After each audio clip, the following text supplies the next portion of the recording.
Welcome back to new video. আমি Mampi home travel ব্লগে নিয়ে চলে এসেছি আরো একটি নতুন ভিডিও। আজ আমি তোমাদেরকে খুব সুন্দরভাবে কম টাকা খরচা করে মাত্র 2 রাত 3 দিনে ভ্রমণ করিয়ে দেখাবো সম্পূর্ণ অমৃতসর শহর। কলকাতা থেকে কোন ট্রেন ধরে কত টাকা খরচা করে অমৃতসরে এসে পৌঁছাবে, অমৃতসরে পৌঁছে গিয়ে স্বর্ণ মন্দিরের হাতের কাছে কোথায় তোমরা কম টাকা খরচা করে রুম নিয়ে থাকবে, কোথায় খাবার দাবার খাবে, এমনকি স্বর্ণ মন্দিরের ভেতরে ভিজিট করার নিয়ম কি রয়েছে, মন্দির চত্বর কটা থেকে কটা পর্যন্ত খোলা থাকে, স্বর্ণ মন্দিরের হাতের কাছে কোন কোন জায়গাগুলো শুধুমাত্র পায়ে হেঁটে ঘুরে দেখে নিতে পারবে, যেখানে তোমরা থাকবে সেখান থেকে কম টাকা খরচা করে কিভাবে আটারি ওয়াঘা বর্ডারে পৌঁছাবে, সেখানে গিয়ে রিট্রিট সেরেমনি দেখার নিয়ম কি রয়েছে, সেখানে অংশগ্রহণ করতে হলে কোন নিয়মটা তোমাদেরকে মানতে হবে, সম্পূর্ণ A to Z ইনফরমেশন তুলে ধরবো। থাকা খাওয়া ঘোরা মিলিয়ে আজকের এই ভিডিওটি হবে ভীষণ জমজমাট। তাই আশা করছি বন্ধুরা আজকের এই ভিডিও তোমাদের ভীষণ ভালো লাগবে। তাই নতুন বন্ধুদের বলছি অবশ্যই হোম ট্রাভেল ব্লগ সাবস্ক্রাইব করে হাইপ করে আমার পাশে থাকবে। চলো তাহলে বন্ধুরা আজকের ভিডিও এখান থেকেই শুরু করা যাক।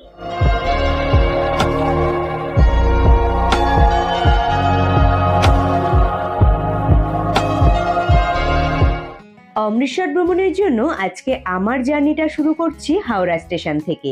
ঘড়ির কাঁটায় তখন সময় বলছে সন্ধে ঠিক 7:10, আর হাওড়া স্টেশন থেকে ট্রেন রয়েছে সন্ধেবেলা 7:20-তে। সময় বড্ড কম, তাই সোজা চলে এলাম হাওড়া স্টেশনের 9 নাম্বার প্ল্যাটফর্মে। আসা মাত্রই দেখলাম ট্র্যাকে দিয়ে দিয়েছে ট্রেন নাম্বার 13005 অমৃতসর মেল, যে ট্রেন ধরে আজকে আমি অমৃতসরের উদ্দেশ্যে রওনা দেব।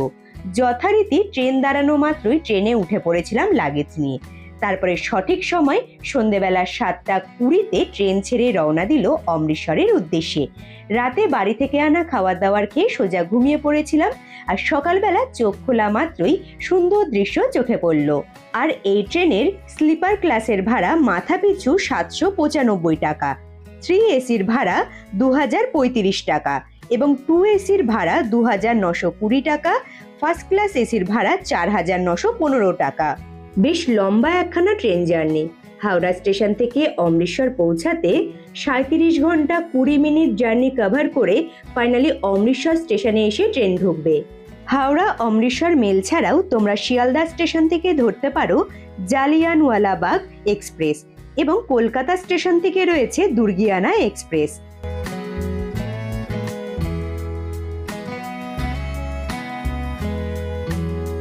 ঘড়ির কাঁটায় এখন বাজে সকাল ঠিক 9:10। এই মাত্র পৌঁছালাম আমি অমৃতসর জংশনে।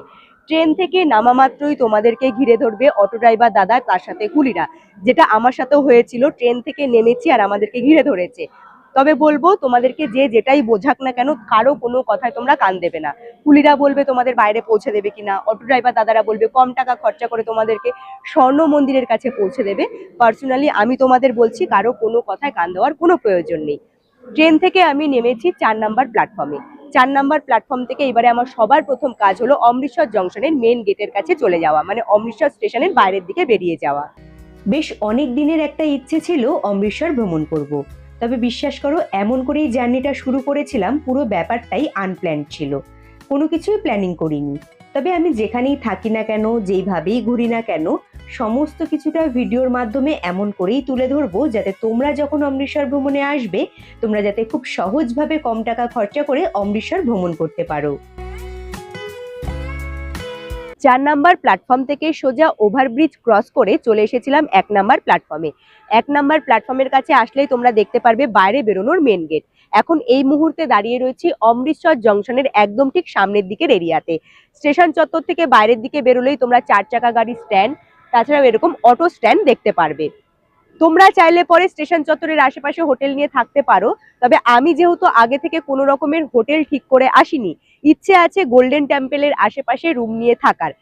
এইখান থেকে এবারে সোজা চলে যাব মেন রোডে। আমি এইখান থেকে কিভাবে গোল্ডেন টেম্পলের কাছে পৌঁছাচ্ছি সেটা তো অবশ্যই জানাবো। পুরোপুরি স্বর্ণ মন্দিরের কাছে গাড়ি যায় না, কতদূর পর্যন্ত গাড়ি যাচ্ছে সেটাও জানিয়ে দেবো। অমৃতসর স্টেশন চত্বর থেকে মেন রোডের দূরত্ব মোটামুটি 200 মিটারের মতো, আর এই 200 মিটার পথ তোমরা হাঁটা পথেই খুব সহজে মেন রোডে পৌঁছে যেতে পারবে। স্টেশন চত্বর থেকে হাঁটা পথে চলে এসেছি মেন রোডের ওপরে। আমি এখন মেন রোডের ওপরে দাঁড়িয়ে রয়েছি, হাতের ডান দিকে সোজা রাস্তাটা চলে যাচ্ছে স্টেশন চত্বরের দিকে।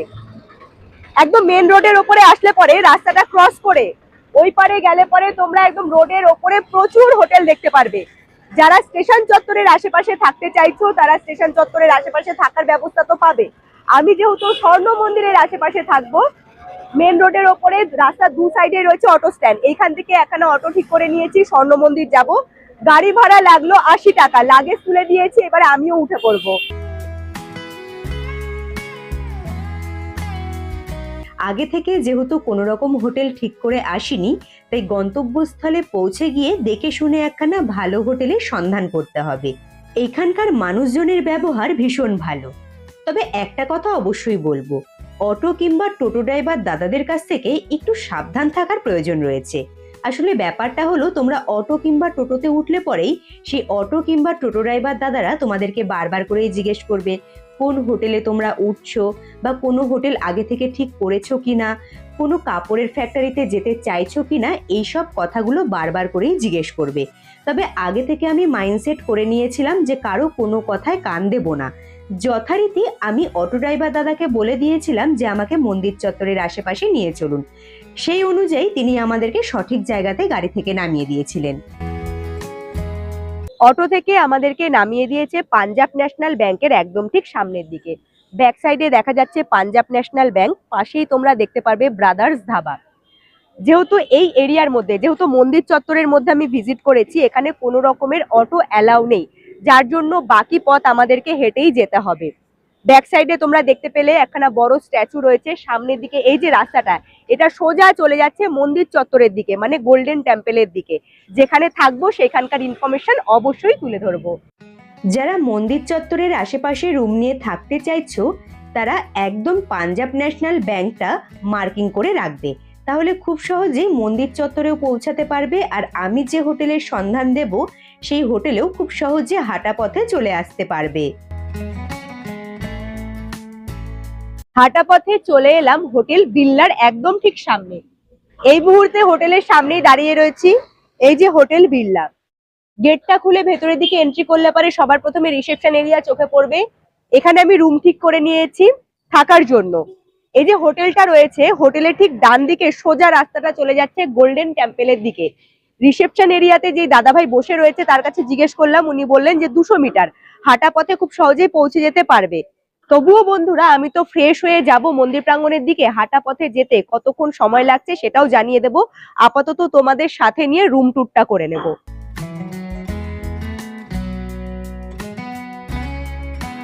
ঘড়ির কাঁটায় এখন বাজে সকাল ঠিক 10:30টার মতো।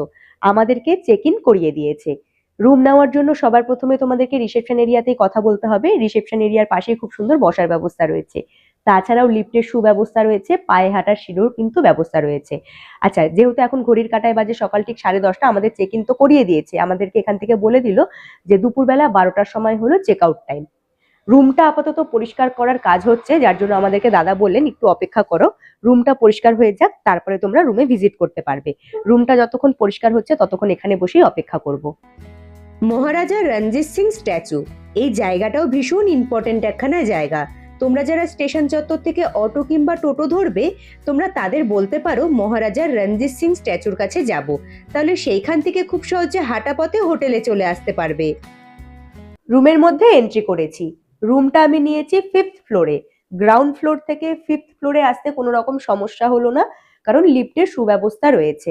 রুমটা বেশ বড়, বড় একখানা বেড রয়েছে, এটা হলো ডাবল বেড, দুটো বালিশ, ব্ল্যাঙ্কেট, ওয়ার্ড্রপের ব্যবস্থা, এখানে রয়েছে আয়নার সিস্টেম। ওয়ার্ড্রপের ভেতরে এখন আপাতত আমাদের লাগেজগুলো রয়েছে। বেডের ওপরেই রয়েছে লাইট, পাখা, সমস্ত কিছু। এখানে রয়েছে একখানা চেয়ার আর ছোট্ট একখানা টি টেবিল।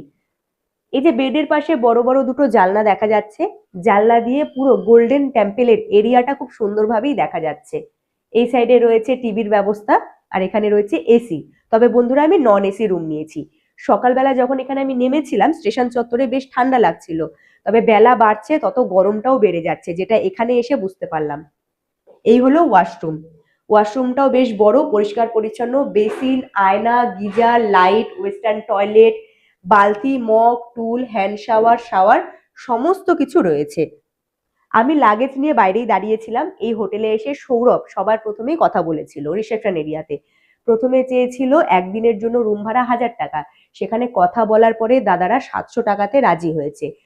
তবে বন্ধুরা, আমি তোমাদেরকে বলে দিচ্ছি, আমি এখানে 2 দিন থাকবো।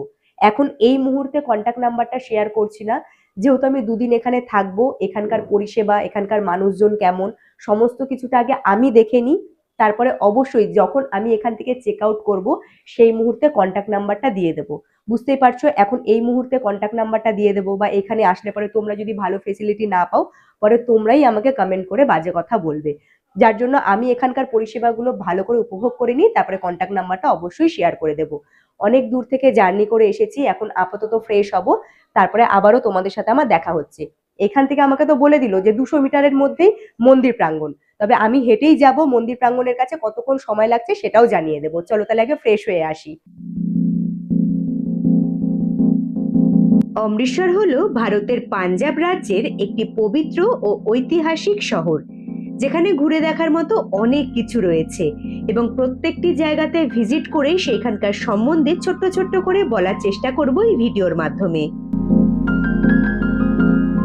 রুম থেকে ফ্রেশ হয়ে সোজা হাঁটা পথে চলে এলাম মহারাজা রঞ্জিত সিং স্ট্যাচুর একদম ঠিক সামনে। আচ্ছা, সবার প্রথমে লোকেশনটা তোমাদেরকে দেখাবো। এই যে ব্যাক সাইডে তোমরা স্ট্যাচুটা দেখতে পাচ্ছ, আমি ঠিক যেখানে দাঁড়িয়ে রয়েছি আমার হাতের ঠিক বাঁ সাইডে দেখা যাচ্ছে একখানা ব্রিজ। ব্রিজের ঠিক নিচের দিকেই আমাদের হোটেল। হোটেল থেকে মোটামুটি 150 থেকে 200 মিটার হাঁটা পথে আমি মহারাজা রঞ্জিত সিং স্ট্যাচুর ঠিক সামনে চলে এসেছি। জায়গাটা একদম অন্য রকমের, আর প্রচুর রেস্ট্রিকশন একখানা এরিয়া, সেটা আমি এখানে এসে বুঝতেই পারছি। চারিদিকে আর্মিরা শুধু দাঁড়িয়ে রয়েছে। এবারে স্ট্যাচুটা, এটা কিন্তু ভীষণ ইম্পর্টেন্ট একখানা জায়গা। যারা মন্দির প্রাঙ্গণে যেতে চাইছো, কিংবা আমি যে হোটেলে আছি সেইখানেও যেতে হলে তোমাদের কিন্তু এই স্ট্যাচুটার কথা মনে রাখতে হবে। খুব সহজে তাহলে হোটেলে এবং মন্দির প্রাঙ্গণে পৌঁছে যেতে পারবে। এখন এই সোজা রাস্তা দিয়ে সামনের দিকে এগিয়ে যাব। আচ্ছা, তোমাদেরকে দেখিয়ে দিচ্ছি, এই যে সামনের দিকে ব্যারিকেডটা দেখতে পাচ্ছ, এটার ওই পারে সকলকেই তোমাদেরকে পায়ে হেঁটে মন্দির প্রাঙ্গণে ভিজিট করতে হবে।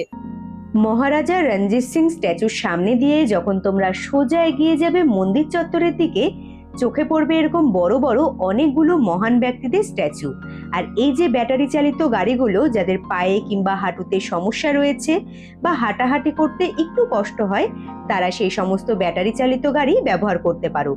অমৃতসর এমনই একখানা ভ্রমণ স্থান বা এমনই একখানা পর্যটন কেন্দ্র, যেখানে বছরের প্রত্যেকটা সময় কম বেশি হলেও পর্যটকদের আনাগোনা লেগেই থাকে। মানে যখনই তোমরা আসবে এই পরিমাণে ভিড় তো অন্তত লক্ষ্য করতে পারবে। তবে তোমরা যারা সুন্দর একখানা ওয়েদারে সুন্দরভাবে অমৃতসর ভ্রমণ করতে চাইছো, তারা ফেব্রুয়ারি মাসের লাস্টের দিক থেকে বা মাঝামাঝি সময় থেকে শুরু করে মার্চ মাসের মধ্যে সুন্দর একখানা ডেট বের করে যদি অমৃতসর ভ্রমণ করো, তাহলে খুব সুন্দরভাবে তোমরা অমৃতসর ভ্রমণ করতে পারবে। কারণ অমৃতসরে গরমের সময় প্রচন্ড পরিমাণে গরম পড়ে, ঠান্ডার সময় আবার হাড় কাঁপানো ঠান্ডাও থাকে। দার্জিলিং, সিমলা, গ্যাংটক বিভিন্ন পাহাড়ি অঞ্চলগুলোতে ঘুরতে গিয়ে আমরা যেরকম মল রোডটা ঘুরে দেখি, বিশ্বাস করো হোটেল থেকে শুরু করে এই যে মন্দির প্রাঙ্গণের দিকে এগিয়ে যাচ্ছি, জায়গাটা এত সুন্দর করে সাজানো, পুরো মল রোডের একখানা ভাইবস এখানে কিন্তু তোমরা পাবে। চারিদিকে দোকানপাট, প্রচুর মানুষজন, যে যার মতো ঘুরছে, দোকানপাটগুলো ঘুরে ঘুরে দেখছে কেমন ধরনের জিনিস পাওয়া যাচ্ছে সেইগুলো দেখছে, আর হাঁটতে হাঁটতে এগিয়ে যাচ্ছে মন্দির প্রাঙ্গণের দিকে। ব্যাপারটা বেশ ভালো লাগলো, আমারও বেশ ভালো লাগছে এরকম সুন্দর ভিউ দেখতে দেখতে মন্দির প্রাঙ্গণের দিকে এগিয়ে যেতে। মন্দির চত্বরে যখন বেশ অনেকটা কাছে তোমরা এগিয়ে আসবে, তখন চোখে পড়বে বেশ বড় একখানা স্ট্যাচু। এই স্ট্যাচুটাও ভীষণ ইম্পর্টেন্ট একখানা জায়গা।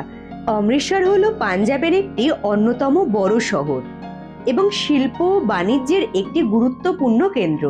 আর এই বিষয়টা মন্দির চত্বরটা দেখলে কিছুটা হলেও তোমরা আন্দাজ করতে পারবে। ফাইনালি হাঁটা পথে চলে এলাম গোল্ডেন টেম্পলের একদম ঠিক প্রবেশদ্বারের সামনে। সামনের দিকের এরিয়াটা এত সুন্দর করে সাজানো গোছানো, ঝা চকচকে সাদা একদম, বিভিন্ন ধরনের গাছগাছালি রয়েছে।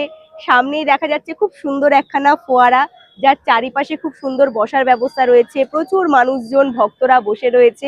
বেশ আলাদা রকমের শান্তি তোমরা পাবে এইখানে দাঁড়িয়ে। এতটা ভালো লাগছে, তার মানে তোমরা বুঝতেই পারছো দর্শন করে মন্দির প্রাঙ্গণের একদম ভেতরে ভিজিট করে কতটা ভালো লাগবে। সৌরভ এর আগে 3 থেকে 4 বার এসেছে গোল্ডেন টেম্পলে। ওর কাছে মন্দির প্রাঙ্গণ সম্পর্কে অনেক কিছু শুনেছি। আর ফাইনালি আজকে প্রথমবার মন্দির প্রাঙ্গণে এসে আমার নিজের তো ভীষণ ভালো লাগছে। মন্দির প্রাঙ্গণের ভেতরে ভিজিট করতে হলে অবশ্যই জুতো রাখার আলাদা কাউন্টার রয়েছে, সেখানে রাখতে হবে। মাথায় কাপড় দিতে হবে, সেটা মহিলা পুরুষ উভয়দেরকেই। কাপড় দিয়ে তারপরে মন্দির প্রাঙ্গণের ভেতরে গোল্ডেন টেম্পলের ভেতরে ভিজিট করতে হবে। আমি যেহেতু কুর্তি পরেছি, বাড়ি থেকে একখানা এক্সট্রা স্কার্ফ নিয়ে এসেছি, এটা মাথায় দিয়ে মন্দির প্রাঙ্গণের ভেতরে ভিজিট করব। মন্দির চত্বরে এন্ট্রি করার আগেই জুতো এবং তোমাদের সাথে থাকা ব্যাগ সমস্ত কিছু জমা রাখতে হবে কাউন্টারে। তবে অনেকেই মাত্র একদিনের ছুটিতে একদিনেই ঘুরে দেখে অমৃতসর। যারা একদিনে অমৃতসর ভ্রমণ করতে চাইছো, তারা যদি সাথে করে কোনো বড় লাগেজ নিয়ে আসো, সেই সমস্ত ব্যাগপত্র তোমরা রাখতে পারবে কাউন্টারে। তারপরে তোমরা যদি ভাবো মন্দির চত্বরের ভেতরে স্নান করবে, পরিষ্কার হবে, তারও খুব সুন্দর ব্যবস্থা রয়েছে। তবে সত্যি কথা বলতে আমি যতদূর বুঝলাম, একদিনে খুব সুন্দরভাবে অমৃতসর কোনোদিনই ঘোরা যাবে না। হাতে অন্তত 2 দিন সময় অবশ্যই রাখতে হবে। মন্দির চত্বরের ভেতরে ভিজিট করার বেশ কিছু নিয়ম রয়েছে, সেই সমস্ত নিয়মগুলো অবশ্যই পালন করতে হবে তোমাদের সকলকে। আমার সাথে ছোট ব্যাগটা যে ছিল, সেই ব্যাগের মধ্যে ক্যামেরা নিয়ে আমি মন্দির চত্বরের ভেতরে ভিজিট করেছিলাম। সাথে ছিল ফোন নিয়ে তোমরা অবশ্যই ভিজিট করতে পারবে। আর আমার কাছে যে ক্যামেরাটা ছিল, সেটা মেন গেটের কাছে চেক করার সময় বলে দিয়েছিল যাতে ক্যামেরা দিয়ে কোনো রকম ভিডিও শুট না করি এবং ছবি যাতে না তুলি। সেই সমস্ত জিনিসগুলো যদি মাথায় রেখে তোমরা ভিজিট করতে পারো, কোনো রকম সমস্যা হবে না। চুপি চুপি যদি তোমরা ভিডিও শুট করতে কিংবা ছবি তুলতে ক্যামেরা নিয়ে ধরা পড়ো, তাহলে কিন্তু তোমাদেরকে ভীষণভাবে বকাঝকা করবে। যার কারণে আমি ক্যামেরা একদম বের করিনি। এই সমস্ত ক্লিপগুলো সম্পূর্ণটাই ফোন দিয়ে তোলা। স্বর্ণ মন্দিরের ভেতরে যখন তোমরা ভিজিট করবে, সকলকেই তোমরা যতক্ষণই থাকবে মাথা ঢেকে রাখতে হবে, সেটা মহিলা কিংবা পুরুষ হোক, সকলকেই এইভাবে মাথায় কাপড় দিয়ে রাখতে হবে। তবে ছবি তোলারও বেশ কিছু নিয়ম রয়েছে। তোমরা শুধুমাত্র ফোন দিয়ে ছবি তুলতে পারবে, তাও হাত জোর করা।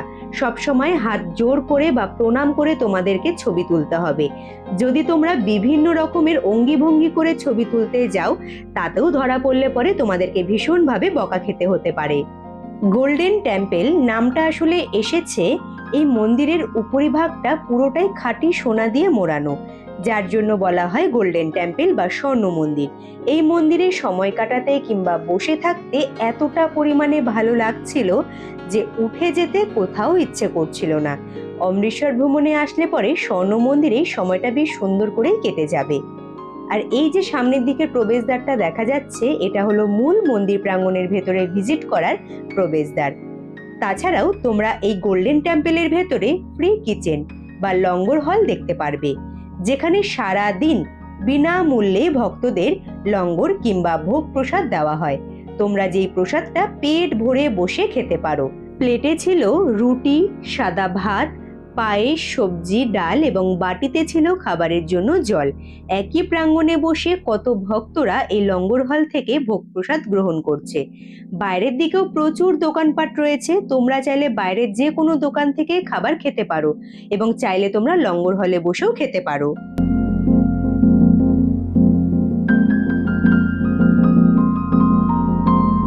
স্বর্ণ মন্দিরের 1 নাম্বার গেট দিয়ে মন্দির প্রাঙ্গণের ভেতরে ভিজিট করেছিলাম। এক্সিট করলাম 1 নাম্বার গেট দিয়ে। বেশ অনেকক্ষণ সময় মন্দির প্রাঙ্গণের ভেতরে সময় কাটালাম। এক আলাদা রকমের অনুভূতি, ভীষণ ভীষণ ভালো লাগলো। তবে তোমরা যারা প্রপার ভাবে মন্দির প্রাঙ্গণের ভেতরে গিয়ে দর্শন সারতে চাইছো, প্রচুর ভিড় হয়, হাতে বেশ অনেকক্ষণ সময় নিয়ে আসতে হবে। যারা ভাবছো যে একদিনে আমরা চটজলদি করে অমৃতসর ঘুরে দেখবো, আমি অবশ্যই তোমাদের বলবো এই প্ল্যানিং এ একদম আসবে না। তাহলে তোমরা খুব ভালো করে দর্শনও করতে পারবে না এবং মন্দির প্রাঙ্গণও ঘুরে দেখতে পারবে না। তাই অবশ্যই 2 দিন অন্তত সময় নিয়ে অমৃতসর তোমরা ঘুরতে আসবে। যেহেতু আমি ফার্স্ট টাইম অমৃতসরে ভিজিট করেছি, তাই আমি একটু সময় নিয়েই আস্তে ধীরে প্রত্যেকটা জায়গাতে সময় কাটিয়ে ঘুরে দেখবো। আর তোমরাও কিভাবে ঘুরে দেখতে পারো তার ইনফরমেশন গুলোই দেবো। মন্দির চত্বরের বাইরের দিকে এই যে বড় মার্কেট এরিয়াটা রয়েছে, এখানে বিভিন্ন ধরনের জিনিস পাওয়া যাচ্ছে। বিশেষ করে বন্ধুরা কি বলবো, চুড়িদারের পিস গুলো যে হয়, অসাধারণ অসাধারণ লাগছে দেখতে, বিভিন্ন ডিজাইনের। তোমরা চাইলে পরে একটু দরদাম করে কিনে নিতে পারো। তাছাড়াও আরো মন্দির চত্বরের বাইরের দিকেও অনেক বড় রয়েছে মার্কেট এরিয়া, কোথা থেকে কম টাকা দিয়ে তোমরা মানে মার্কেট করবে, শপিং করবে, সমস্ত কিছুই তোমাদেরকে জানিয়ে দেব। তার সাথে এখন স্বর্ণ মন্দির দর্শন হয়ে গেছে, বেরিয়ে পড়বো হাঁটা পথে আমাদের পরবর্তী গন্তব্যস্থলের দিকে। গোল্ডেন টেম্পলের বাইরের দিকে প্রায় বেশিরভাগ দিন প্রসাদ বিতরণ করা হয়। বিনামূল্যে যে প্রসাদ তোমরা গ্রহণ করতে পারো। অমৃতসর ভ্রমণে আসা প্রায় প্রত্যেকেই এখান থেকে প্রসাদ গ্রহণ করে। মোটামুটি খিচুড়ি, পায়েস বা ক্ষীর, সবজি এই সমস্ত খাবার দাবার থাকে। গোল্ডেন টেম্পলের 1 নাম্বার গেট দিয়ে বাইরের দিকে বেরিয়ে আসলে পরে তোমরা একদম সোজা রাস্তাটা ধরবে। সোজা রাস্তা দিয়ে কিছুটা দূর এগিয়ে আসলে পরে হাতের ডান সাইডে দেখতে পারবে জালিয়ানওয়ালাবাগ হত্যাকাণ্ডের যে গ্রাউন্ডটা রয়েছে সেই গ্রাউন্ডটা। এর ভেতরে ভিজিট তো অবশ্যই করব। তবে বন্ধুরা তোমাদেরকে আরো একখানা কথা বলে দিই, হোটেল থেকে বেরিয়ে আমি যখন গোল্ডেন টেম্পলের দিকে গিয়েছিলাম এই রাস্তা ধরেই কিন্তু গিয়েছিলাম মন্দির প্রাঙ্গণের দিকে। সকালবেলা একবার তোমাদেরকে এই স্ট্যাচুটা দেখিয়েছিলাম, এই স্ট্যাচুটা পার করে সোজা চলে যাচ্ছে গোল্ডেন টেম্পল। আর ঠিক মাঝখানের এরিয়াতেই পড়বে একদম মার্কেটের মধ্যে জালিয়ানওয়ালাবাগের হত্যাকাণ্ডের এই সুন্দর গ্রাউন্ডটা। ভিজিট করব, দেখার মতো কি কি রয়েছে এখানকার ছোট্ট করে ইতিহাস তুলে ধরার চেষ্টা করব। স্বর্ণ মন্দির থেকে বেরিয়ে আসলে সোজা 2-4 পা এগিয়ে এসেই তোমরা দেখতে পারবে বড় এই প্রবেশদ্বার। প্রবেশদ্বারের পাশেই পুরনো একখানা বিল্ডিং চোখে পড়বে। এটা হলো জালিয়ানওয়ালাবাগ হত্যাকাণ্ডের সেই গ্রাউন্ডটি। ফাইনালি ভিজিট করেছি জালিয়ানওয়ালাবাগের ভেতরে। এই জায়গাটার বিষয়ে কম বেশি আমরা সকলেই জানি কতটা ইতিহাসে ঘেরা এই পুরো গ্রাউন্ডটি। এর ভেতরে এন্ট্রি করতে কোনো রকম আমাকে টিকিট কাটতে হয়নি। তবে বন্ধুরা সকালবেলা ঠিক 7টা থেকে সন্ধ্যে 5:30 পৌনে 6টা পর্যন্ত পুরো গ্রাউন্ডটি খোলা থাকে সকলের জন্য। তারপরে 5:30টার পরে পুরো গ্রাউন্ড বন্ধ করে দেওয়া হয়, মানে ভেতরে 3 থেকে 4টে মিউজিয়াম রয়েছে, সেই মিউজিয়ামগুলো বন্ধ করে দেওয়া হয়। শুধুমাত্র সামনের দিকে এই যে তোমরা গ্রাউন্ডটা দেখতে পাচ্ছ, গার্ডেন এরিয়াটা দেখতে পাচ্ছ, এটাই শুধুমাত্র খোলা থাকে, কারণ এখানে পরপর 2টো শো হয়, লাইট শো হয়।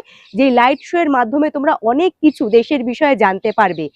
সবার প্রথমে শো হবে পাঞ্জাবিতে, মানে পাঞ্জাবি ভাষায়, তারপরে শোটা হবে হিন্দি ভাষায়।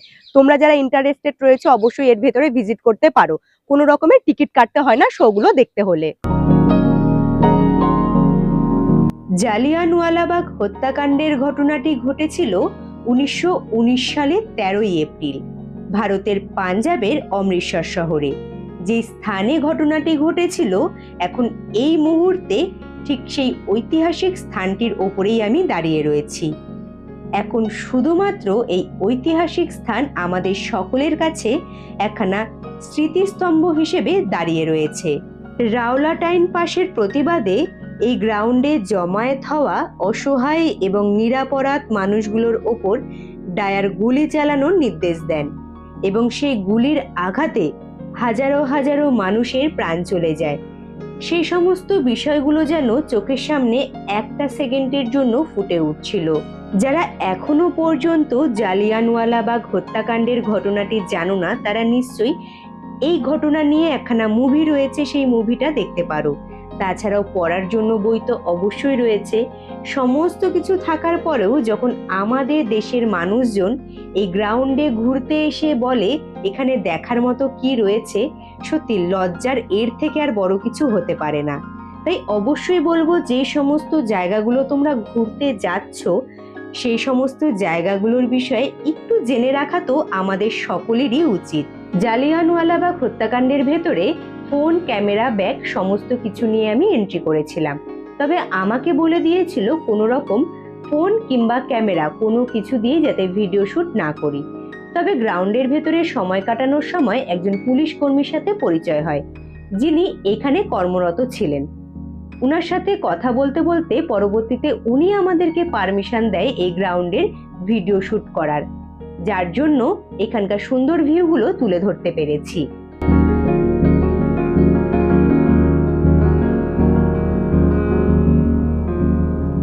জালিয়ানওয়ালাবাগের ভেতরে থাকা আরো একখানা ওয়াল, যেখানে একসাথে ব্রিটিশদের গুলি মারা 36টা গুলির ছিদ্র রয়েছে। সামনের দিকেই রয়েছে সেই ওয়ালটা। ওয়ালের মধ্যে যে জায়গাগুলোতে বুলেটের ছিদ্রগুলো রয়েছে সেগুলো খুব সুন্দর করে সাদা রং দিয়ে মার্কিং করে রাখা রয়েছে, যাতে সকলেই এসে দেখতে পারে এবং বুঝতে পারে ব্যাপারটা। সমস্ত কিছু ডিটেলসে লেখা রয়েছে কি কারণে এবং এখানে কতগুলো গুলির ছিদ্র রয়েছে, তোমরা চাইলে একবার পড়ে নিতে পারো। বেশ কিছু রয়েছে মিউজিয়াম, তার সাথে এই সমস্ত ওয়াল ছাড়াও তোমরা দেখতে পারবে জালিয়ানওয়ালাবাগ হত্যাকাণ্ডের ভেতরে খুব সুন্দর একখানা স্থান, যেখানে লেখা রয়েছে বড় করে অমর জ্যোতি। এই যে ভেতরে প্রদীপটা জ্বলছে, প্রদীপটা দিন রাত 24 ঘন্টা এইভাবেই জ্বলতে থাকে। এটা হচ্ছে শহীদ কুয়ো বা শহীদি কুয়ো। আসলে জেনারেল ডায়ারের নির্দেশে ব্রিটিশ সেনারা যে অসহায় মানুষগুলো বা জনতার ওপরে গুলি চালিয়েছিল, সেই গুলির হাত থেকে বাঁচার জন্য অসহায় মানুষগুলো বা জনতাগুলো কুয়োর মধ্যে ঝাঁপ দিয়েছিল। আর সেই কুয়ো এখনো পর্যন্ত মর্মান্তিক এক ঘটনার নীরব সাক্ষী হয়ে আমাদের সকলের সামনে রয়ে গেছে। জালিয়ানওয়ালাবাগের সামনে থেকে হাঁটা পথে মার্কেট এরিয়া ঘুরতে ঘুরতে খুব সহজে হাঁটা পথেই চলে এসেছি দুর্গিয়ানা মন্দিরের একদম ঠিক সামনে। সবার প্রথমে প্রবেশদ্বারটা আমি তোমাদেরকে দেখিয়ে দিচ্ছি। মানে মোটামুটি যারা 4-5 বছর আগে এসেছে তারা এই সময় এসে একদমই চিনতে পারবে না। সমস্ত কিছু বদলে গিয়েছে, নতুন নতুন প্রবেশদ্বার তৈরি করা হয়েছে। এখন এই মুহূর্তে এখানে এসে যেটা জানতে পারলাম যে দুর্গিয়ানা মন্দির প্রাঙ্গণের আরো একখানা নতুন প্রবেশদ্বার তৈরি করা হয়েছে, যে প্রবেশদ্বারের সামনে আমি এখন এই মুহূর্তে দাঁড়িয়ে রয়েছি। সামনের দিকেই রয়েছে প্রবেশদ্বার। তোমরা যারা ভাবছো টোটো করে আসবে, টোটোর ব্যবস্থা রয়েছে। জালিয়ানওয়ালাবাগের সামনে থেকে তোমরা টোটো ভাড়া করে চলে আসতে পারো। একটা টোটো ভাড়া করলে পরে 80 টাকার মতো খরচা হবে, আমি যেটা জিজ্ঞেস করে জানতে পারলাম। যেহেতু আমি মার্কেট এরিয়া ঘুরতে ঘুরতে এসেছি, আমার কোনো রকম সমস্যা হয়নি হাঁটা পথে আসতে। যদি তোমাদের মনে হয় টোটো ধরে আসবে, টোটো ধরেও আসতে পারো, হাঁটা পথেও চলে আসতে পারো। হাঁটা পথে খুব সহজভাবেই অমৃতসর ভ্রমণের জন্য বেশ কিছু জায়গার নাম শুধু মনে রাখতে হবে, তাহলে অমৃতসর ভ্রমণ ভীষণ সহজ হয়ে যাবে। মন্দির চত্বর থেকে যারা হাঁটা পথে দুর্গিয়ানা মন্দিরে আসতে চাইছো, তারা এই প্রবেশদ্বারটা একটু ফলো করে রাখো। এটা হলো হাতি দরজা বা হাতি গেট। এর উল্টো দিকে রয়েছে দুর্গিয়ানা মন্দির। দুর্গিয়ানা মন্দির প্রাঙ্গণের বাইরের দিকের এরিয়াতে এখন এই মুহূর্তে দাঁড়িয়ে রয়েছি। বাইরের দিকের এরিয়াটা এতটা সুন্দর করে সাজানো গোছানো হয়েছে। সৌরভ তো এর আগে এসেছিল, ও দেখে বলছে মাম্পি একদম পুরো চেঞ্জ হয়ে গিয়েছে, আমি নিজে চিনতে পারছি না। সবার প্রথমেই বলবো, আমি এখন ঠিক যেখানে দাঁড়িয়ে রয়েছি ব্যাক সাইডে আমাকে আরেকটু হেঁটে যেতে হবে মেন মন্দিরটা দেখার জন্য। তবে এইদিকে বেশ অনেকগুলো প্রবেশদ্বার তৈরি করা হয়েছে, দেখো এরকম রাউন্ড শেপ করে। ধর্মদ্বার, কুবের দ্বার, শ্রদ্ধাদ্বার, এরকম পরপর অনেকগুলো দ্বার রয়েছে এবং প্রত্যেকটা দ্বারের আলাদা আলাদা নাম রয়েছে। এইখানে আসলে পরে তোমরা চাইলে পরে পায়রাকে খাওয়ারও দিতে পারবে। মানা হয় যে এখানে এসে যারা পায়রাকে খাবার দেবে, এটা নাকি খুব পুণ্য একখানা কাজ। একজন দিদিমা বসে রয়েছেন, বাটিতে অনেক রকমের খাবার দাওয়া রয়েছে, পায়রাকে খাওয়ানোর জন্য 10 টাকা করে প্লেট বা বাটি বিক্রি হচ্ছে এই যে এখানে। আর সামনের দিকে দেখো পায়রাগুলো কিন্তু খাবারও খাচ্ছে, বেশ ভালো লাগছে। এই মুহূর্তে চালু করা হলো ফোয়ারাগুলো।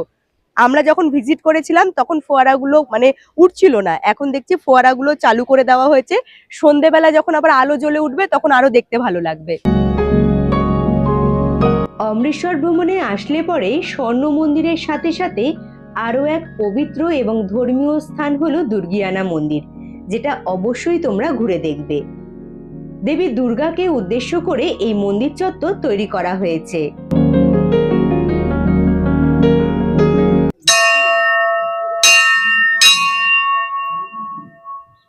ফাইনালি ভিজিট করলাম দুর্গিয়ানা মন্দির প্রাঙ্গণের একদম ঠিক ভেতরে।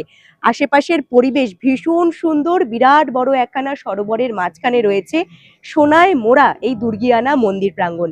এক আলাদা রকমের শক্তি পাবে, এক আলাদা রকমের অনুভূতি হবে। মন্দির প্রাঙ্গণটা তো অবশ্যই সুন্দর, এই মন্দির প্রাঙ্গণের সাথে যেন মিলেমিশে একাকার হয়ে গেছে ওইদিকে সূর্যি মামা। সানসেট ভিউটা দেখতে কি অপূর্ব দেখাচ্ছে। সোনা এবং রূপা দিয়ে পুরো মন্দির চত্বর মোড়ানো থাকলে পরেও মন্দিরের অলংকৃত রূপালী দরজার কারণে এই মন্দির প্রাঙ্গণকে বা দুর্গিয়ানা মন্দিরকে রূপা মন্দির নামেও কিন্তু অনেকে বলে থাকে। দুর্গিয়ানা মন্দির প্রাঙ্গণের প্রথম প্রবেশদ্বার দিয়ে ভেতরের দিকে ভিজিট করলে পরেই একদম প্রবেশদ্বারের দুপাশেই দেখতে পারবে ঠাকুরের খুব সুন্দর বিগ্রহ, একবার দর্শন করে নেবে। হাঁটা পথে কিছুটা দূর এগিয়ে আসলে পরেই চোখে পড়বে মূল মন্দির। এই মন্দির প্রাঙ্গণের ভেতরে খুব সুন্দর গান বাজনা হয়। পুরোহিত মশাই বসে থাকেন, যদি তোমরা পুজো দিতে ইচ্ছুক হও পুজো দিতে পারবে। তাছাড়াও এই মন্দির প্রাঙ্গণে রয়েছে রাধাকৃষ্ণ, রাম সীতা, তার সাথে রয়েছে লক্ষ্মী নারায়ণ, আরো বিভিন্ন দেব দেবতাদের বিগ্রহ, যেগুলো দেখলে পরে সত্যি মন শান্তি হয়ে যাবে। এই মন্দির প্রাঙ্গণ নির্মাণ করা হয়েছিল 1921 সালে। সেই সময় থেকে এখনো পর্যন্ত অনেক ইতিহাস বহন করে নিয়ে আসছে। এইমাত্র মন্দির চত্বর থেকে দর্শন সেরে বাইরের দিকে বেরিয়ে এলাম। ব্যাক সাইডে এখনো মন্দির চত্বর দেখা যাচ্ছে। মন্দির প্রাঙ্গণের ভেতরে কত সুন্দর গান বাজনা হচ্ছে তোমরা নিজেরাও দেখতে পেলে। তোমরা যারা মন্দির প্রাঙ্গণে আসবে পুরো মন্দির চত্বরটা পরিক্রমাও করতে পারো। যারা যারাই এসেছে আমি দেখছি পুরো মন্দির চত্বর পরিক্রমা করছে। এবারে যারা ভাবছো যে টোটো ধরে আসবে, সাথে বাড়ির বয়স্ক মানুষজন থাকলে পরে, ছোট বাচ্চা থাকলে পরে দুর্গিয়ানা মন্দিরের কাছে টোটো ধরেও চলে আসতে পারো। আর যারা একদম প্ল্যানিং করে আসবে যে একদম কম টাকা খরচা করে অমৃতসর ভ্রমণ করব, তারা অবশ্যই আমাকে ফলো করে ঘুরতে পারো। আজকে প্রথম দিনে আমি খুব সুন্দরভাবে মন্দির প্রাঙ্গণগুলো হাতে সময় নিয়ে ঘুরে দেখছি, যাতে দর্শনগুলো খুব ভালো মতো করতে পারি। কালকে সকাল সকাল বেরিয়ে যাব ওয়াঘা বর্ডারের উদ্দেশ্যে। সেখানে যাব, সেইখানকার সমস্ত কিছু ইনফরমেশন তুলে ধরবো, তোমাদের ভীষণ ভালো লাগবে। আর এখন দুর্গিয়ানা মন্দির থেকে সোজা চলে যাব আমার পরবর্তী গন্তব্যস্থলের দিকে। দুর্গিয়ানা মন্দির প্রাঙ্গণ থেকে বেরিয়ে আসার সময় সরোবরের ওপরে তৈরি করা এই যে রাস্তাটা রয়েছে, যে রাস্তা ধরে বাইরের দিকে বেরোতে হবে, সেই রাস্তার ওপরে এবং চারিপাশে এত সুন্দর আলো জ্বলে উঠেছিল যা একটু তুলে ধরলাম।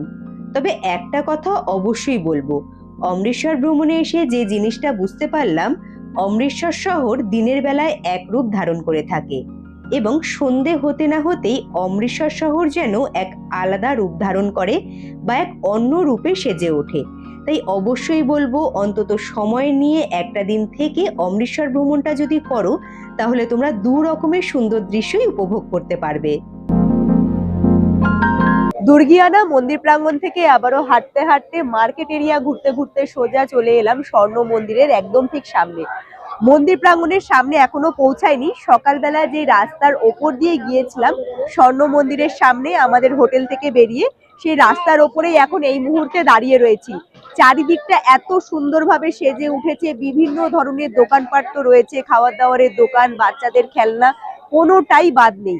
সন্ধেবেলা যেহেতু চারিদিকটা আলো দিয়ে খুব সুন্দরভাবে সেজে উঠেছে, দেখতে বেশ ভালো লাগছে। আর ঠিক করলাম যেহেতু মন্দির চত্বরের আশেপাশেই রয়েছি, ঠিক সন্ধেবেলা স্বর্ণ মন্দির কিভাবে সেজে ওঠে সেটা নিজের চোখেই দেখে আসি। আর যদি সম্ভব হয় তাহলে ভেতরের দিকের ভিউটা একটু তুলে ধরার চেষ্টা করব। অমৃতসর ভ্রমণে আসবে আর শপিং করবে না তা তো হতেই পারে না। তবে মন্দির চত্বরের মধ্যে থাকা মার্কেট এরিয়া ঘুরে যে জিনিসটা বুঝতে পারলাম, এখানে চুড়িদারের পিস, জুতি, রেডিমেড চুড়িদার সমস্ত কিছুর দাম বড্ড বেশি। যদি কেনাকাটা করারই থাকে, মন্দির চত্বর থেকে বাইরের দিকে বেরিয়ে আউটসাইড যে মার্কেটগুলো রয়েছে সেইগুলো একটু ঘুরে দেখে নিতে পারো, একটু কমে পেয়ে যাবে জিনিসপত্র। দিনের বেলা স্বর্ণ মন্দির দেখেছি, আর সন্ধেবেলা স্বর্ণ মন্দির কিভাবে সেজে ওঠে সেটা দেখবো না তা তো হতেই পারে না। তবে অমৃতসর ঘুরতে এসে স্বর্ণ মন্দিরে মন্দির প্রাঙ্গণ ঘুরে দেখে আমার যেটা মনে হলো, বছরে একবার করে এখানে সকলেরই আসা প্রয়োজন।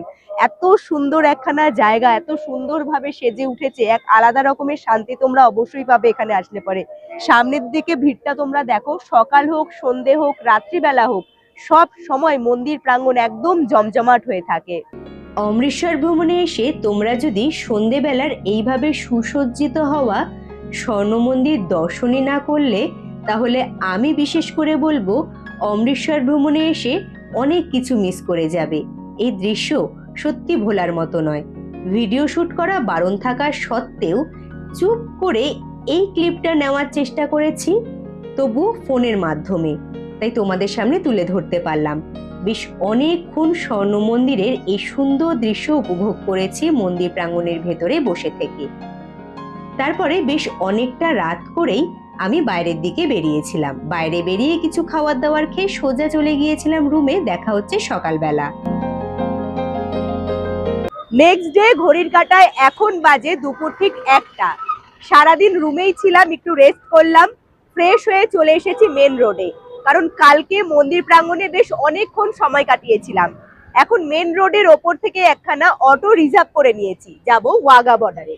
তবে বন্ধুরা তোমরা চাইলে শেয়ার গাড়িরও অপশন পেয়ে যাবে।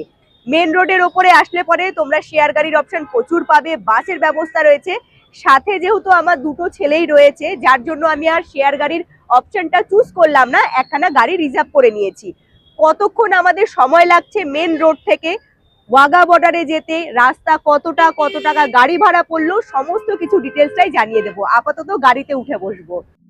আটারি ওয়াগা বর্ডার যাওয়ার জন্য আমি গাড়ি রিজার্ভ করে ভীষণ বুদ্ধিমানের কাজ করেছি। কেন এই বিষয়টা বললাম সেটা আস্তে আস্তে জানতে পারবে।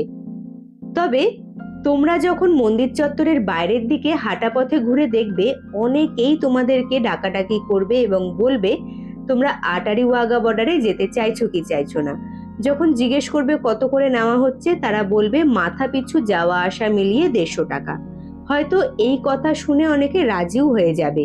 বিশ্বাস করো, একটা অটোর মধ্যে তোমাদেরকে নিয়ে যাবে একসাথে 10 জনকে চাপাচাপি করে। আমার মনে হয় না সাথে বাচ্চা থাকলে পরে কিংবা বাড়ির বয়স্ক মানুষজন থাকলে পরে সেই বিষয়টা সকলের জন্য সম্ভব হবে। সেই ক্ষেত্রে বলবো গাড়ি রিজার্ভ করাটা বুদ্ধিমানের কাজ। তাছাড়াও গাড়ি রিজার্ভ করা আরো কিসের জন্য বুদ্ধিমানের কাজ সেটা অবশ্যই বলবো। মন্দির চত্বরটা যখন হাঁটা পথে ঘুরে দেখবে, চোখে পড়বে মেন রোডের ওপরেই বড় বড় বাস দাঁড়িয়ে রয়েছে এবং সামনের দিকে একজন দাদা হাতের টিকিট নিয়ে বসে রয়েছেন। উনার সাথে কথা বলে বাসের সিটটা বুক করে নিতে পারো। যথারীতি বাস ধরে তোমরা খুব সহজেই ওয়াগা আটারি বর্ডার ঘুরে আবার যেখান থেকে তোমাদেরকে পিক আপ করবে সেখানে বাস ড্রাইভার দাদা ড্রপও করে দেবে।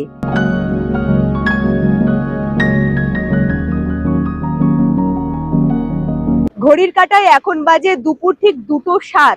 এইমাত্র পৌঁছালাম আমি ইন্ডিয়া পাকিস্তানের বর্ডারের একদম ঠিক সামনে। এখনো মেন জায়গাতে এসে পৌঁছায়নি। পার্কিং জোনের কাছে এখন আমাদের অটো ড্রাইভার দাদা গাড়ি রেখে দেবে, আমাদের বললো ভেতরের দিকে চলে যেতে। তবে বন্ধুরা আগে ভাগে চলে আসার কারণ রয়েছে, আমি একটু ধীরে সুস্থে পুরো আশেপাশের এরিয়াটা ঘুরে দেখব। আর মূলত 3:30 পৌনে 4টের সময় মেন গেটটা খুলে দেওয়া হবে, তারপরে সকলে বর্ডারের ভেতরে এন্ট্রি করতে পারবে। মানে যেই জায়গাটায় সেরেমনিটা হয় সেখানে এন্ট্রি করতে পারবে। তার আগে হাতে যতক্ষণ সময় রয়েছে এখানেই আমি অপেক্ষা করব, আশেপাশের এরিয়াটা ঘুরে দেখব। গাড়ি থেকে নেমেছি আর এখানে কাকুরা দেখছি টুপি, ইন্ডিয়ান ফ্ল্যাগ এসব বিক্রি করছে। কিতনা করকে? 50 টাকা করে টুপি, আর ফ্ল্যাগ 20 টাকা করেই পতাকাগুলো তোমরা কিন্তু নিতে পারো। আমি নিচ্ছি না, আপাতত সামনের দিকেই এগিয়ে যাব। এখানে বেশ প্রচুর দোকানপাটও বসেছে, তোমরা চাইলে এখান থেকেও কিছু খাবার দাবার খেয়ে নিতে পারো। পার্কিং জোনের সামনে থেকে যখন তোমরা হাঁটা পথে আটারি ওয়াগা বর্ডারের দিকে এগিয়ে যাবে, রাস্তার এক পাশে দেখতে পারবে লাইন দিয়ে প্রচুর খাবার দাবারের দোকান। যারা আগে ভাগে চলে আসবে দুপুরের খাবারটা এখান থেকে সেরে নিতে পারো। প্রচুর রকমের খাবার দাবারের অপশন রয়েছে। হাঁটা পথে আরো যখন সামনের দিকে এগিয়ে যাবে, চোখে পড়বে আরো বেশ কিছু দোকান।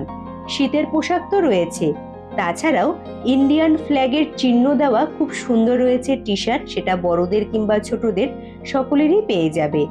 এমনকি কেউ কেউ হাতে রং এবং তুলি নিয়ে ঘুরে বেড়াবে, যাতে তোমরা গালে কিংবা কপালে কিংবা হাতে ইন্ডিয়ান ফ্ল্যাগের ছবিগুলো আঁকতে পারো। তার বাবদ তারা কিছু টাকা করে নিচ্ছিল। ঘড়ির কাঁটায় এখন বাজে দুপুর ঠিক 2:30-এর মতো। এখানে পৌঁছে দেখি প্রচুর মানুষের সমাগম অলরেডি হয়ে গিয়েছে। সামনের দিকে শুধু ভিড়টা দেখো, সকলে লাইন দিয়ে দাঁড়িয়ে রয়েছে শুধুমাত্র বর্ডারের কাছে যাবে বলে। তবে তোমাদেরকে অবশ্যই বলবো, এখন অবশ্য আমি যেখানে দাঁড়িয়ে রয়েছি এই পাশের মানে ইন্ডিয়ার দিকে যে বর্ডারটা রয়েছে সেই বর্ডারটার নাম হলো আটারি বর্ডার, আর পাকিস্তানের দিক থেকে যে বর্ডারটা রয়েছে সেই বর্ডারের নাম হলো ওয়াগা বর্ডার। যেদিন তোমরা ওয়াগা বর্ডারে আসবে অবশ্যই চেষ্টা করবে একটা দিন অন্তত সময় রাখার। বুঝতেই পারছো দুপুরবেলা ঠিক একটা সময় বেরিয়েছিলাম, মোটামুটি 2:07-এ আমি পৌঁছে গিয়েছিলাম। আর এখানে পৌঁছে গিয়ে দেখছি এতটা পরিমাণে ভিড়। শুধুমাত্র ভিড়টা কিসের জন্য জানো? সামনের দিকে সকলে বসবে, বসে ভালো করে সেরেমনিটা দেখবে। আর ছেলেরা আসার সাথে সাথেই দেখে নিয়েছে টুপি, ইন্ডিয়ান ফ্ল্যাগ বিক্রি হচ্ছে, আর এদের তর্স হইল না, বায়না শুরু করে দিল, ওদেরকে দুটো টুপি, ইন্ডিয়ান ফ্ল্যাগ কিনে দিয়েছি। ঋষি একটু এদিকে এসো, একটু দেখিয়ে দাও, এদিকে হাই করো। খেতে শুরু করে দিয়েছে। তবে তোমরা চাইলে পরে বর্ডারের ভেতরে জলের বোতল, চিপস, কুরকুরে এগুলো নিয়ে যেতে পারবে। যেহেতু অনেকক্ষণ সময় থাকতে হবে, জলের বোতলটা অবশ্যই নিজেদের সাথে রাখবে, প্রয়োজনে পড়বে। সামনের দিকে এগিয়ে যাব, নয়তো আমি লাস্টে পড়ে যাব। আটারি ওয়াঘা বর্ডারে রিট্রিট সেরেমনি দেখার জন্য আধার কার্ড নয়তো ভোটার কার্ড, এই দুটোর মধ্যে যে কোনো একটি আইডেন্টি প্রুফ নিজের সাথে রাখতে হবে। মোটামুটি লাইনে দাঁড়িয়ে তারপর চেকিং যে প্রসেসগুলো রয়েছে সেগুলো কমপ্লিট করতে 14 মিনিট সময় লেগে গেল। আর সকলেই দল বেঁধে যাচ্ছে সামনের দিকে এগিয়ে। এত ভিড়, কোথায় গিয়ে বসার সিটটা পাবো সেটাই হলো এবারে ভাবনা চিন্তার। সামনের দিকে দেখা যাচ্ছে ইন্ডিয়ান ফ্ল্যাগটা, দেখতে দুর্ধর্ষ লাগছে। আমার শুধু দুই ছেলেকে দেখো, মাথায় টুপি, হাতে ইন্ডিয়ান ফ্ল্যাগ, সমস্ত কিছু নিয়ে গটগট করে হেঁটে যাচ্ছে। তবে ছোট ছেলে আবার ইন্ডিয়ান ফ্ল্যাগটা আমার হাতে ধরিয়ে দিয়েছে। আমার মনে হয় প্রত্যেকটা মানুষের জীবনেই ছোট কিছু আশা কিংবা স্বপ্ন থাকে। বিশ্বাস করো, আমি সেরকম বড় কিছু স্বপ্ন দেখি না, তবে হ্যাঁ, যেরকম কর্ম করব তেমনি ফল পাবো, এই জিনিসটার প্রতি আমি ভীষণভাবে বিশ্বাসী। তবে বেশ অনেক দিন ধরে ইচ্ছে ছিল আটারি ওয়াঘা বর্ডারে আসবো আর এই সেরেমনিটা দেখবো, কারণ সৌরভের কাছে এই সব জায়গাগুলোর বিষয়ে অনেক কিছু শুনেছি। ফাইনালি আমার স্বপ্নের জায়গায় ভিজিট করতে পেরে আমি তো ভীষণভাবে হ্যাপি ছিলাম। আটারি ওয়াঘা বর্ডারের ভেতরে এন্ট্রি করার বেশ কিছু নিয়ম রয়েছে, সেই সব নিয়মগুলো অবশ্যই মানতে হবে। আমার কাছে ছোট ব্যাগ ছিল, সেই ব্যাগ, ক্যামেরা, ফোন নিয়ে আমি এন্ট্রি করেছিলাম, কোনো রকম সমস্যা হয়নি। কিন্তু তোমাদের সাথে যদি বড় ব্যাগ থাকে, ধারালো অস্ত্র থাকে, পাওয়ার ব্যাংক কিংবা ছোট বড় কোনো রকমের ব্যাটারি থাকে, সেই সমস্ত জিনিস নিয়ে একদম এই স্টেডিয়ামের ভেতরে ঢুকতে দেওয়া হবে না।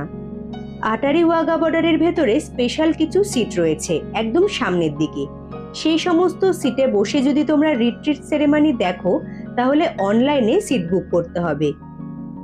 আটারি ওয়াঘা বর্ডারের নিজস্ব রয়েছে ওয়েবসাইট, সেই ওয়েবসাইটের মাধ্যমে সিট বুক করতে হবে। যখন আমি ভেতরে এন্ট্রি করেছিলাম স্টেডিয়ামের একটা সাইড পুরো ফুল হয়ে গিয়েছিল, উল্টো দিকে স্টেডিয়ামে যে বসার ব্যবস্থাটা রয়েছে পুরোটাই ফাঁকা ছিল। বিশ্বাস করো, কয়েক সেকেন্ডের মধ্যে পুরো স্টেডিয়াম যেন গম গম করছিল। আটারি ওয়াঘা বর্ডারের ভেতরে তোমরা শুকনো খাবার, জলের বোতল নিয়ে তো ভিজিট করতে পারবে, এবং এই স্টেডিয়ামের ভেতরেও আইসক্রিম, ফ্রুটি, কিছু শুকনো খাবার, জলের বোতল সমস্ত কিছুই বিক্রি হচ্ছিল। সেখান থেকেই রিশু একখানা আইসক্রিম কিনে নিয়েছিল, যেটা খেতেও এখন ব্যস্ত। ইতিমধ্যেই সকলে নাচ গান করতে শুরু করে দিয়েছে। চারিদিকে এতটা পরিমাণে, এতটা জোরে ডিজেতে গান বাজছিল, যার জন্য আমাকে পুরো ভিডিওটাই ভয়েস রেকর্ড করতে হচ্ছে। আমার কাছে সুন্দর মুহূর্ত হলো যখন মহিলারা এই সুন্দর সুযোগটা পায় গ্রাউন্ডে এসে নাচ করার। চারিদিকে ডিজেতে গান আর সেই গানের তালে তাল মেলানো, কি দারুণ একখানা ব্যাপার। তবে রিট্রিট সেরেমনিতে যা যা হয় সমস্ত কিছু ছোট্ট ছোট্ট করে তুলে ধরার চেষ্টা করেছি, আশা করছি তোমাদের ভালো লাগবে। দুর্গিয়ানা মন্দির, স্বর্ণ মন্দিরের মতো রিট্রিট সেরেমনিটাও পর্যটকদের কাছে ভীষণ আকর্ষণীয় হয়ে উঠেছে, যার জন্য ঝড়, বৃষ্টি, বাদল যেটাই থাকুক না কেন পর্যটকরা অবশ্যই ভিড় জমায় এই সেরেমনি দেখার জন্য।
রিট্রিট সেরেমনি হয়ে যাওয়ার পরে সব থেকে শেষে আরও একখানা সুন্দর বিষয়, যখন দুই দেশের আর্মিরা সসম্মানে নিজেদের দেশের পতাকা নিচে নামিয়ে নিয়ে আসে এবং প্যারেড করে সেই পতাকা সসম্মানে নিয়ে যাওয়া হয়।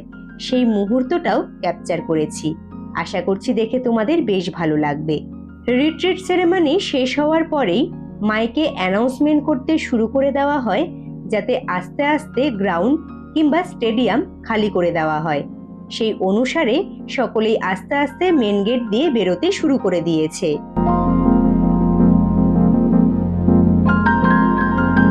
বিএসএফ রিট্রিট সেরেমনি দেখে এইমাত্র বাইরের দিকে বেরিয়ে এলাম। এখনো পর্যন্ত আটারি বর্ডারের সামনেই দাঁড়িয়ে রয়েছি। সামনের দিকের এরিয়াটা খুব সুন্দর করে সাজানো। যখন তোমরা ভেতরের দিকে এন্ট্রি করবে, বিশ্বাস করো এই যে আমরা সেরেমনিটা দেখলাম, যতটা সম্ভব হয়েছে ভিডিওর মাধ্যমে তুলে ধরার তো চেষ্টা করেছি, কিন্তু তোমরা যদি বসে গ্রাউন্ডে দেখো, বিশ্বাস করো গায়ের কাটা খাড়া দিয়ে দেবে। আর এখানে বাইরে বেরোনোর সাথে সাথেই দেখলাম চারিদিকে বেশ সুন্দর আলো জ্বলে উঠেছে এবং চোখে পড়লো বড় করে লেখা রয়েছে আই লাভ ইন্ডিয়া, যেখানে দাঁড়িয়ে সকলেই ফটোশুট করছে। আশেপাশের এরিয়াটা তোমরা ঘুরে দেখে নিতে পারো। একখানা বড় হেলিকপ্টার রয়েছে, কামান রয়েছে, তাছাড়াও সামনের দিকে খুব সুন্দর পার্কের মতো রয়েছে। সেই সব জায়গাগুলো পায়ে হেঁটে তোমরা ঘুরে দেখে নিতে পারো। সেরেমনি দেখে সকলেই বাইরে বেরিয়ে পড়েছে এবং বাইরের দিকের এরিয়াটা এবারে ঘুরে দেখছে। বাইরের দিকের গার্ডেন এরিয়াটা যখন ঘুরে দেখবে, তখন বেশ কিছু জিনিস চোখে পড়বে। বিশেষ করে কোনো না কোনো সময় কোনো না কোনো যুদ্ধে সেই সমস্ত জিনিসগুলো ব্যবহার করা হয়েছিল। তার আগে দেখো, সন্ধে হতে না হতেই চারিদিকটা কত সুন্দর আলো দিয়ে সেজে উঠেছে। একদম যখন সন্ধে হয়ে যাবে, পুরো এই বিল্ডিংটা দারুণ সুন্দর দেখাবে, এত সুন্দর আলো দিয়ে সেজে ওঠে।